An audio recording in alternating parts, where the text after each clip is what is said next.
सर्वप्रथम मैं आपके माध्यम से बिहार वासियों का हार्दिक अभिनंदन करना चाहता हूं और आपके माध्यम से आगामी लोकसभा चुनाव में क्या तैयारियां हुई हैं उसका एक विस्तृत ब्यौरा आपके सामने रखूंगा।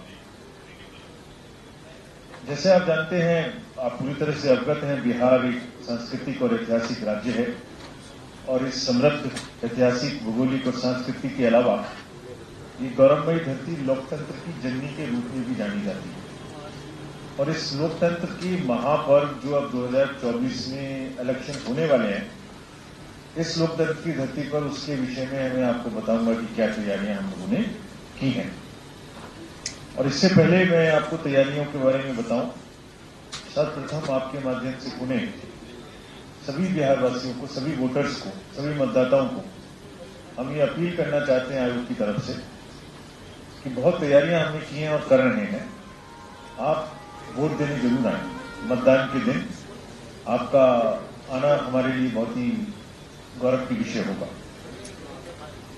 और हम लोग प्रलोभन मुक्त, स्वतंत्र और बिल्कुल निष्पक्ष तरीके से चुनाव कराने के लिए कटिबद्ध हैं और वो किस प्रकार से कटिबद्ध है ये भी मैं आपको अभी विश्रांत में बताऊंगा।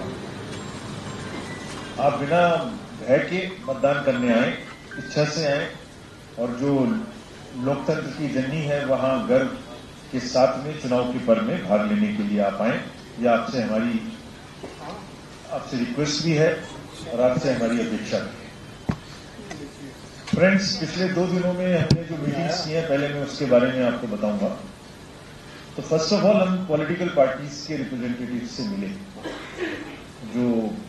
जिसमें नेशनल पार्टीज के रूप में आप, BSP, BJP, Indian national Congress और सीपीआईएम, ये 5 राष्ट्रीय स्तर की पार्टियां और स्टेट पार्टीज के रूप में जनता दल यूनाइटेड, लोक जनशक्ति पार्टी, रामविलास, राष्ट्रीय लोक जनशक्ति पार्टी, राष्ट्रीय जनता दल और सीपीआईएम।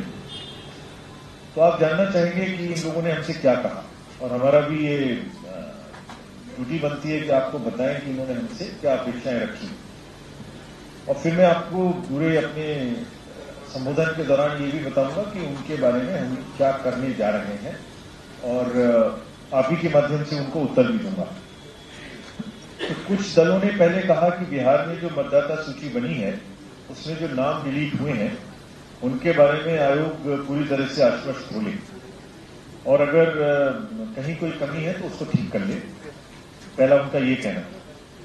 दूसरा इसी विषय में कहना था कि जो वोटर्स के नाम जुड़े हैं, जो अच्छी भारी मात्रा में नाम जुड़े हैं, उनको वोटर कार्ड बहुत जल्दी से जल्दी उनके साथ समय उनके पास में पहुंच जाए। Next point they mention was कि सभी मतदान केंद्रों पर अर्धसैनिक बलों की पर्याप्त मात्रा में प्रतिनियुक्ति की जाए ताकि चुनाव निर्भय और निष्पक्ष माहौल में हो सके। उनका यह भी कहना था कि 72 घंटे से पहले जब चुनाव के उस समय में गश्ती और सुरक्षा की कार्रवाई को बढ़ाया जाए ताकि कोई भी प्रलोभन या कोई भी लॉ एंड ऑर्डर की समस्या पैदा ना हो। गर्भवती महिलाओं और सीनियर सिटीजन्स को मतदान केंद्र पर विशेष उपलब्ध सुविधा कराई जाए ताकि they have a convenience in voting. This was another demand from the parties. कुछ पार्टीज ने कहा कि आप मतदान केंद्रों में ऐसी व्यवस्था कीजिए कि जो 1500 के करीब वोटर्स हैं या तो उनको घटाएं या व्यवस्था ऐसी करें जिससे उनको असुविधा ना हो। जो लोग डुप्लीकेट वोट देने के लिए किसी दूसरे का वोट देने आते हैं उन पर सख्त से सख्त कार्रवाई की जाए। Impersonation should be arrested. This is what was the another demand of the political parties. उनका यह भी मांग था कि जो परमिशन उनको लेनी पड़ती है बहुत सारी, जिसमें वीडियो बैंड की परमिशन हो, एलईडी बैंड की परमिशन हो या जो जगह जहां पर उन्हें भाषण करने हैं उसकी सुविधाएं हो, क्योंकि पार्लियामेंट्री कॉन्स्टिट्यूएंसीज कई जिलों में है तो उनको एक जगह से वो सुविधा मिल जाए, सिंगल विंडो क्लियरेंस किया जाए। एक पॉलिटिकल पार्टीज ने यह भी कहा कि उनको सिर्फ 5 गाड़ी मिलती है नेशनल स्टेट लेवल पे, कि इनकी संख्या कम है। तो अगर इतना बड़ा स्टेट है और एक पार्लियामेंट्री कॉन्स्टिट्यूंसी भी कहीं कहीं 2-2, 3-3 जिलों में है तो उनको गाड़ियों की संख्या बढ़ाई जाए ताकि वो उसमें मूव कर सकें कैंपेनिंग के लिए। एक और मांग पॉलिटिकल पार्टीज ने की कि जो पोलिंग एजेंट्स और उनके ऑथराइज एजेंट्स हैं, जो पोलिंग एजेंट्स पर 10 का सिग्नेचर करके देते हैं, उनका सिग्नेचर कभी कभी पोलिंग स्टेशन पर नहीं पहुंचता और शुरुआत हो जाती है शुरू करने में इलेक्शंस को। तो जो ऑथराइज सिग्नेटरीज हैं, चाहे कैंडिडेट हो चाहे उनके द्वारा अप्रूव्ड ऑथराइज पर्सन हो, उनका सिग्नेचर्स उपलब्ध रहे हर बूथ पे, तो देर नहीं लगेगी। एक और मांग थी उनकी कि जो सेंट्रल ऑब्जर्वर्स आएंगे वो सबको उपलब्ध रहें, उनके फोन नंबर्स, उनके रहने की जगह, उनका एक फिक्स स्थान हो, ताकि कम से कम उस समय पर जरूर मिल सकें। बहुत सी पार्टीज ने ये भी अनाउंस किया, ये भी रिक्वेस्ट किया कि जो पोस्टल बैलेट्स की गिनती है वो पहले शुरू की जाए और समय खत्म की जाए। उनकी ये भी मांग थी कि ईवीएम्स कहां पर यूज होंगी, किस डिस्ट्रिक्ट में कितनी ईवीएम्स हैं, उसका किस पोलिंग स्टेशन पे कौन सी ईवीएम जाएंगी, इसमें उनको सूचना मिलनी चाहिए और उसको ईवीएम्स का नंबर जो पीछे लिखा रहता है वो नंबर भी मिले, ताकि वो मिलान कर सकें अगर उन्हें कोई शक हो तो। क्योंकि यहाँ पोलिंग अच्छी होती है, मतलब अच्छी उतनी तो नहीं है जितनी और राज्यों में है, लेकिन उनका कहना था कि मतदान का समय बढ़ाया जाए ताकि प्रतिशत मतदान का और बढ़ सके। तो ये मुख्य मांगे थी। इन सबको मैं आपको अपने संबोधन के दौरान इन सभी विषयों पे उत्तर दूंगा। अगर तैयारी पर आए पार्लियामेंट्री कॉन्स्टिट्यूएंसीज की, तो बिहार में 40 कॉन्स्टिट्यूएंसीज हैं और झारखंड में 14 कॉन्स्टिट्यूएंसीज हैं। हमने इसी मीटिंग के दौरान झारखंड के सीईओज और एसपीएनओज, अन्य पदाधिकारियों से यहां बात की थी, रिव्यू किया था। बिहार में टोटल में से 34 जनरल और एससी की 6 और एससी की 0, वहीं एससीज की 5 कॉन्स्टिट्यूएंसीज झारखंड में है। अगर हम रोल्स के बारे में बात करें तो कमीशन का यह प्रयास है कि जो इलेक्टोरल रोल्स है, जो मतदाता सूची है, वो पूरी तरीके से प्योर हो और हेल्दी हो। तो प्योरिटी का मतलब क्या है कि उसमें जो लोग जुड़ने चाहिए वो जरूर जुड़ जाएं, जो लोग नहीं रहने चाहिए उसमें जो डेड हैं या शिफ्टेड हैं या मल्टीपल एंट्रीज हैं उनको हट जाना चाहिए, और male female PWD senior citizens के सफिशिएंट जो नंबर सेंसस के हिसाब से फिगर आती है होनी चाहिए, वो होनी चाहिए। यानी प्योरिटी भी होनी चाहिए, हेल्थ भी होनी चाहिए। तो बिहार में टोटल 7.64 करोड़ मतदाता हैं, जिसमें से 4 करोड़ मेल और 3.6 करोड़ फीमेल मतदाता हैं। पर्सन्स विद डिसेबिलिटी 6.3 लाख और वेरी सीनियर सिटीजन्स 14.5 लाख, जिसमें से 100 वर्ष से ऊपर के जो शतायु हमारे मतदाता हैं वो भी 21,680 हैं। तो फर्स्ट टाइम वोटर्स की जो संख्या है वो जान के आपको अच्छा लगेगा, 18 से 19 वर्ष के, वो संख्या है 9.26 लाख, यानी कि इसी साल में बढ़े। और अगर हम 20 से 29 वर्ष के युवा लोगों को देखें तो टोटल 7.64 करोड़ में से 1.6 करोड़ ऐसे हैं जो 20 से 29 साल के हैं। तो युवाओं की भागीदारी इस चुनाव में काफी महत्वपूर्ण है। अगर हम इंक्लूसिव इलेक्शंस की बात करें तो इसमें जो फोकस है वुमेन पे, वो लगातार वुमेन की रेशियो बढ़ता चला जा रहा है। 892 था 2019 में जेंडर रेशियो, जो बढ़ के 909 हुआ। और अगर 117 असेंबली कॉन्स्टिट्यूएंसीज इस प्रकार की हैं जहां महिलाओं की संख्या 909 से भी ज्यादा है, और 18 से 19 ईयर्स के विमेन इलेक्टर्स की संख्या भी 4 लाख 1,000 से ज्यादा है।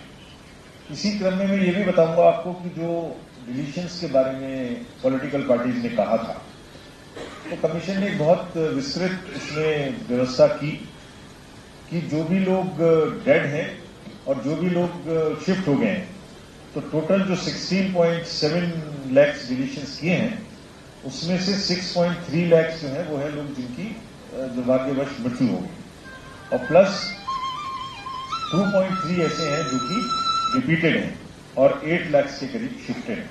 तो एक एक का हिसाब पॉलिटिकल पार्टीज को भी उपलब्ध है, हर स्टेज पर वो इलेक्टोरल रोल बनाने के क्रम में शामिल रहे हैं।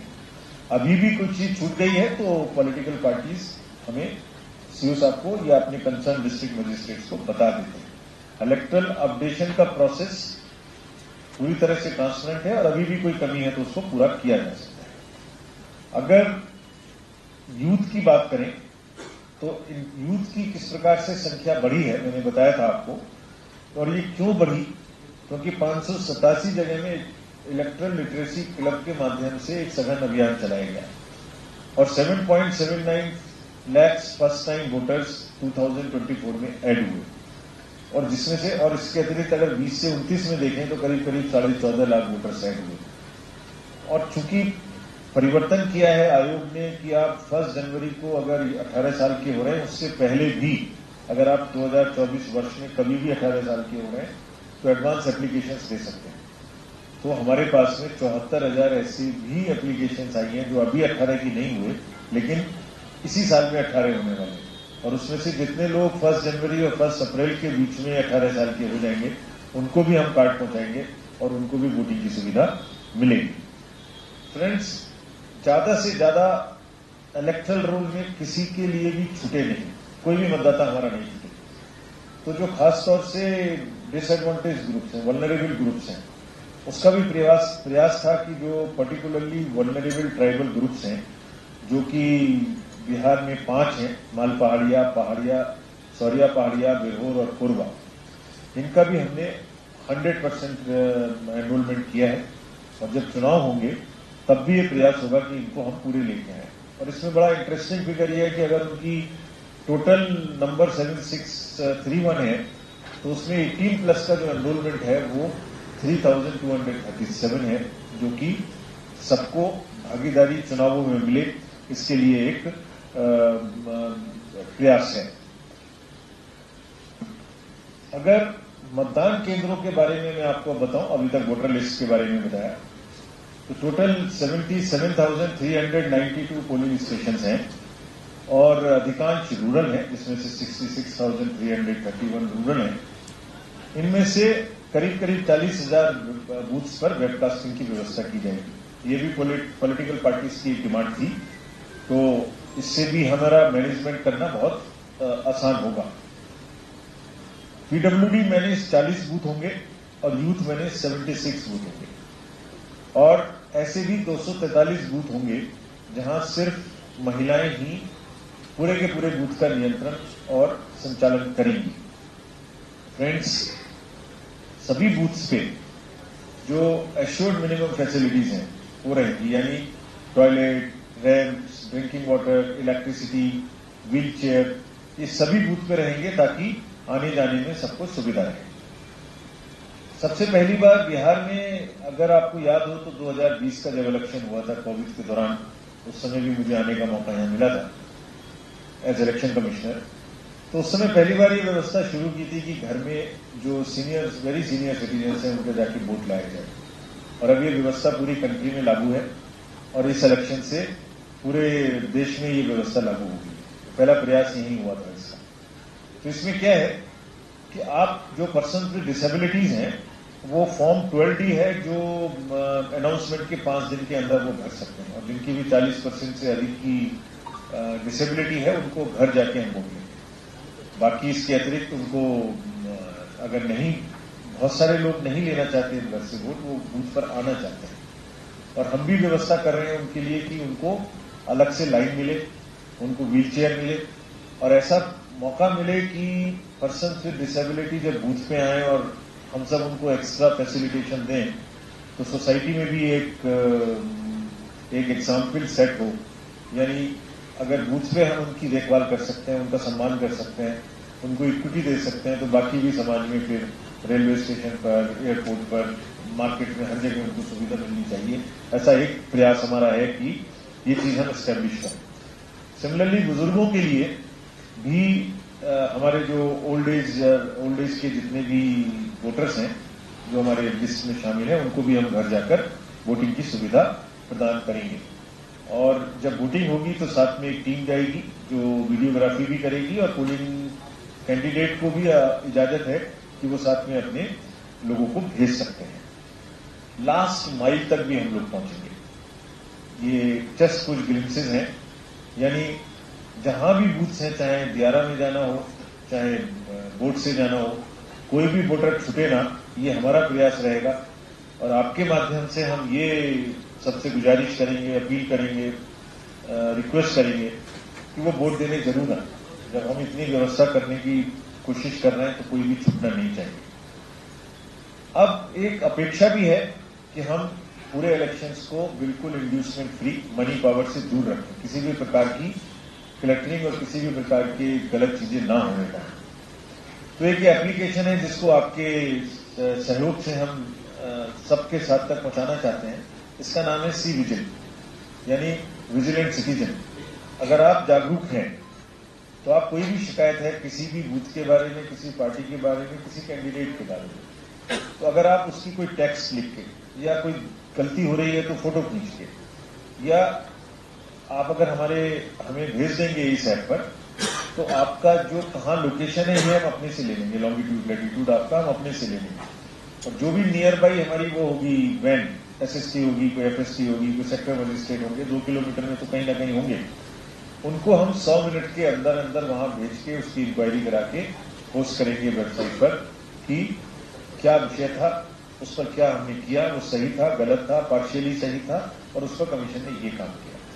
इसका बहुत लाभ मिला है और बिहार COB इसके बारे में एक सचेत कैंपेन चला है ताकि सिटीजन्स भी, नागरिक भी, और बिहार में तो पॉलिटिकली नागरिक जागरूक हैं, तो वो गलतियां होने से रोकें। इससे हमें बहुत लाभ मिलेगा। जो पॉलिटिकल पार्टीज ने कहा था कि हमें बराबर की सुविधा मिलनी चाहिए, यानी अगर हम किसी चीज को मांगते हैं तो हमें पहले मिले, दूसरे को ना मिले, जो पहले मांगे उसको मिले। तो उसके लिए एक सुविधा पोर्टल की व्यवस्था है कि जो भी कैंडिडेट या जो भी पॉलिटिकल पार्टी इस सुविधा पोर्टल पर पहले किसी एंटाइटलमेंट को अप्लाई करेंगे, उनको पहले मिलेगा, दूसरे को बाद में मिलेगा। फॉर एग्जाम्पल, यानी कोई ग्राउंड उन्होंने कहा कि हमें चाहिए, एक्स पार्टी ने कहा और वाई ने उसके बाद कहा, तो एक्स को पहले। इसी तरीके से वोटर्स के मदद के लिए भी एक हेल्पलाइन है जिसको आप अगर डाउनलोड करेंगे तो आपको बहुत सुविधाएं और बहुत जानकारी उसमें मिलेगी। BLO कौन है, पोलिंग स्टेशन कौन है, आपका कैंडिडेट कौन है, चुनाव का परिणाम क्या है, नए सर्कुलर्स हैं, हर चीज इसमें देखने को मिलेगी। आप अपना नंबर डालें, आपको अपना एपिक भी डाउनलोड कर सकते हैं अगर आपका मोबाइल नंबर उसमें लिंक्ड है तो। फ्रेंड्स, एक और बहुत इंपॉर्टेंट जानकारी है, वो है नो योर कैंडिडेट, KYC। आप किसको वोट देने जा रहे हैं उसको जानने की राइट पब्लिक का है। You have a choice so that you take an informed decision. तो KYC में क्या आपको जानने को मिलेगा कि किसी भी कैंडिडेट की कोई क्रिमिनल बैकग्राउंड तो नहीं है। अगर किसी कैंडिडेट की क्रिमिनल बैकग्राउंड है तो इस पर आपको मिलेगी। साथ ही साथ प्रत्येक ऐसे कैंडिडेट को जिसकी क्रिमिनल बैकग्राउंड है उसको 3 बार न्यूज़पेपर्स में ऐड देना पड़ेगा कि उनकी क्या क्रिमिनल बैकग्राउंड है, और टीवी में भी देना पड़ेगा। और इस वेबसाइट पर, इस जगह पर भी आपको ये जानकारी मिलेगी। तो ये आप इन्फॉर्म्ड वोटर के रूप में इस जानकारी को प्राप्त करें और अपना बिल्कुल मन बनाएं कि किसको आपको वोट देना है। जानना, आप तक सुविधा और जानकारी पहुंचाना हमारा काम है। उसके बाद आप क्या करना चाहते हैं ये आपके वोटर का काम है। अगर इलेक्टरल पार्टिसिपेशन कैसे बढ़े, आपको ये बहुत अच्छी फिगर नहीं है। बिहार में जो जनरल इलेक्शन में वोटर पार्टिसिपेशन था वो 57.33% था। ये नेशनल एवरेज 67% से 10 परसेंटेज पॉइंट कम था। और ये भी एक आयरनी है कि इतनी जागृत स्टेट में ये सेकंड लोएस्ट था पूरी कंट्री में। JNK was lowest at 45%, Bihar was 57%। तो हमारी अपेक्षा है इस बार प्रयास है बहुत कि हम यहाँ वोटर की परसेंटेज को, वोटिंग की परसेंटेज को बढ़ाएं। तो कैसे बढ़ाएंगे? हमने ऐसी 75% टोटल अर्बन एसीज ऐसी हैं जिसमें वोटर टर्नआउट बहुत लो है। Patna Sahib one of the main places है जिसमें बहुत कम है। 31 एसीज ऐसी हैं जो 9 डिस्ट्रिक्ट की जो आइडेंटिफाई की गई है। तो कहने का मतलब है कि हमने एक प्रोग्राम बनाया है, टारगेटेड इंटरवेंशन प्लान, जिसमें हम बूथ तक गए कि कौन सी कॉन्स्टिट्यूएंसी स्टेट एवरेज से नीचे है और उस कॉन्स्टिट्यूएंसी के कौन कौन से बूथ स्टेट एवरेज से या डिस्ट्रिक्ट एवरेज से नीचे है। यानी एक जैसी चीज सारे डिस्ट्रिक्ट में चले ये नहीं है, जगह जगह में क्या परेशानी है, क्यों लोग नहीं आ रहे हैं, इसके लिए बहुत सघन प्रयास किया गया है। और मुझे उम्मीद है कि जो इलेक्टरल रूल्स की प्योरिटी बढ़ी है, जिन लोगों को नहीं रहना चाहिए था जो हटे हैं, और जितने नए लोग जुड़े हैं जिसमें से यंग लोग जुड़े हैं, तो ये वोटिंग परसेंटेज निश्चित रूप से बढ़नी चाहिए। और पुनः आपके माध्यम से दोबारा अनुरोध करना चाहता हूं कि सब लोग वोट देने के लिए जरूर आए। फ्रेंड्स, अब मैं पोलिंग स्टेशंस के बारे में बताया, मैंने आपको वोटिंग के बारे में बताया, मैं आपको इसको मनी पावर्स को कैसे हम लोग रोकेंगे, इंड्यूसमेंट फ्री कैसे इलेक्शन को करेंगे, उसके बाद में बताऊंगा लॉ एंड ऑर्डर में कैसे करेंगे। इन 4 वर्टिकल्स में आपसे चर्चा करने वाला हूं। तो एक इलेक्शन सीजन मैनेजमेंट सिस्टम हमने बनाया, इस पर जितनी भी स्टेट की और सेंटर की एनफोर्समेंट एजेंसीज हैं वो सब हमारे इस सिस्टम पे आना शुरू हो गई हैं और जिस दिन तक अनाउंसमेंट होगा उस दिन तक सब आ जाएंगे। जितने भी अंतर्राज्यीय सीमाएं हैं उन पर स्ट्रिक्ट विजिट करने का डायरेक्शन दिया गया है। पुलिस इंटर चेकपोस्ट है करीब जो यहाँ वर्णन दिया हुआ है मेरा 279, जिसमें इंटर चेकपोस्ट है 112 और स्टेट एक्साइज की 79। इन सबको आपस में मिलकर काम करने के लिए स्पष्ट हिदायत दी गई है और ये भी कहा गया है कि जो इंटरनेशनल बॉर्डर है उसमें चाहे फेक करेंसी हो, चाहे लीकर हो, चाहे लोगों का आना जाना हो, चाहे आर्म्स हो, स्टेट पुलिस, एसएसबी और सबको बहुत ही सघन तरीके से काम करना है and they will be under strict watch of the commission that from this border nothing is kind of no compromise takes place on this border. अगर हमने इतनी सारी एनफोर्समेंट एजेंसी से बात की, आज सुबह उनके साथ मीटिंग की, जिसमें state police, state excise, central GST, state GST, revenue intelligence, customs, airport, CISF, airport authority, state reserve bank of India, banking, railways. तो आप सोचेंगे कि इनको कहा क्या, इतने सारे लोग इकट्ठे हुए तो उनको क्या डायरेक्शंस दी गई है। तो डायरेक्शंस दी गई है कि जिसका जो भी कार्य है मनी पावर को वो लोग बिल्कुल रोकने का काम करेंगे। आप अवगत हैं कि जो पीछे 11 इलेक्शंस हुए हैं उसमें बड़ी मात्रा में लोगों ने इन्हीं एजेंसीज ने काम करके मनी के दुरुपयोग को रोकने की भरपूर चेष्टा की है to the extent of around 3,500 crore. Liquor, cash और फ्रीबीज, इसके बारे में इंड्यूसमेंट फ्री इलेक्शन रखने के लिए कमीशन पूरी तरीके से सजग है और इनको कहा गया है कि इस विषय में जो जीरो टॉलरेंस हम लोग रखते हैं। ये भी कहा गया है कि लीकर के बारे में जो भी यूपी बॉर्डर से या कहीं से भी शराब आ रही है उसमें छोटे लोगों को तो वो जो लेके आ रहे हैं उनको तो पकड़ रहे हैं, बट पीछे जाए जो उनके किंग पिन्स हैं बड़े लोगों को पकड़े जो इसमें ऑर्गेनाइज तरीके से माफिया में लगे हुए हैं। बैंकों को निर्देश दिया गया है कि जब भी कैश को बैंक टू बैंक ट्रांसफर करेंगे तो वो सुबह और 10 और 5 के 6 के बीच में जो निर्धारित टाइम है उसी में करेंगे। उनकी जो गाड़ियां, ऐसा नहीं है कि उसमें कोई इलीगली कैश लेके जाना शाम को शुरू कर दे, कोई पुलिस व्हीकल में या एम्बुलेंस में या बैंक की गाड़ी में ले जाना शुरू करे कैमोफ्लेज करके, इसके लिए उनको सख्त हिदायत दी गई है। एयरपोर्ट पर और हेलीपैड्स, जितने भी इस राज्य में हेलीपैड्स हैं और एयरपोर्ट्स, इन पर सघन निगरानी होगी और सघन इस पर जांच की प्रक्रिया अभी से शुरू हो जाएगी ताकि बाहर से आने वाले या यहां से बाहर जाने वाले लोग कैश या इलीगल चीजों को ना ले जा सकें। जितनी भी इंटेलिजेंस है वो सब आपस में ये लोग शेयर करेंगे और कोऑर्डिनेटेड तरीके से काम करेंगे। Weekly report of seizures they will start giving to us. ये तो सेंट्रल और स्टेट एजेंसीज की बात थी। डीएम्स और एसपीज को भी, कलेक्टर्स को और एसपीज को भी बहुत सख्त निर्देश दिए गए। सबसे पहला निर्देश है उनको जनरल सबके लिए कि हमारा मेन उद्देश्य है और मेन कर्तव्य है कमीशन का भी और उनका भी कि सभी पॉलिटिकल पार्टीज को एक समान सुविधा और लेवल प्लेइंग फील्ड मिलनी चाहिए। इसका कोई विकल्प नहीं है। अगर किसी भी डिस्ट्रिक्ट में लेवल प्लेइंग फील्ड डिस्टर्ब करेंगे तो उन पर कार्रवाई होगी। ये उनको बहुत स्पष्ट तरीके से बताया गया। और अपने नीचे जितने लोग हैं, डिस्ट्रिक्ट के नीचे, एसपीज के नीचे, डीएम्स के नीचे, चाहे वो अंचल स्तर के हों, ब्लॉक स्तर के हों, एआरओज हों, एसडीएम्स हों, डीएसपीज हों, उनको संभालना उनका काम है। हम